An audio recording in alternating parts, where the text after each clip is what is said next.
Attorney Rachel Curan. I'm here on behalf of People Protecting Peace River, 1125 21st Avenue South, St. Petersburg, Florida. First, I'd be remiss if I didn't remind you, like I always do, that we should not even be here today. The 2018 decision was legally sound and defensible against a Burt Harris Act claim. The county has gained nothing from its settlement agreement with Mosaic other than the pleasure of having to sit through these propaganda-laden smoke and mirror shows, along with several more years of uncertainty hanging over DeSoto residents' heads.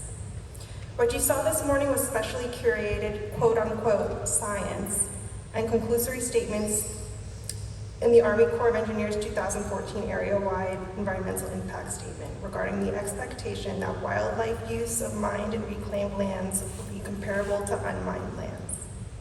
Please note that just because the Federal Army Corps of Engineers declares without evidence or supporting studies something to be expected does not make that expectation gospel. As you know, the Corps is in the business of construction, engineering, and the dredging and filling of wetlands. It is not the Army Corps of Ecologists. We're talking about the Corps of Engineers, and it is not in the business of wildlife management. Furthermore, the board should take no comfort in the purported 3 levels of environmental review, federal, state, and local, that Mosaic has repeatedly pointed to in both today's presentation and prior presentations.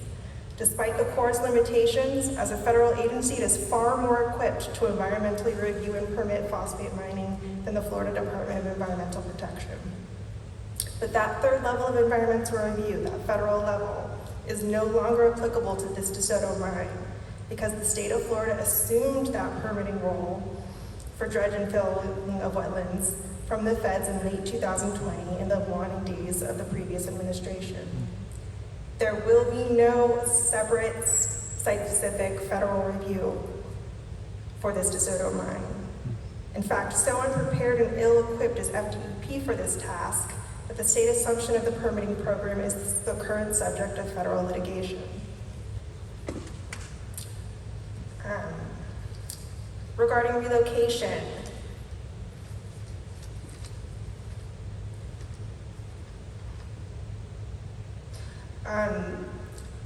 we heard a lot about relocation this morning, and relocation does not mean no harm, no foul. That very fact is why a permit is required to do so. Relocation causes habitat fragmentation and negatively impacts population dynamics with increases in isolation.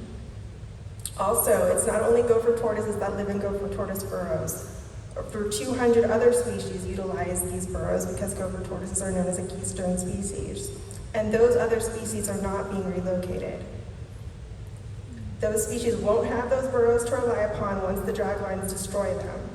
I've never heard any other credible ecologist identify gopher tortoises as a nuisance species. The idea that gopher tortoises are a nuisance is an industry concept. Okay, got a lot more, but it's only 3 minutes. Sorry. And thank you so much. Okay, Miss Patty Barker.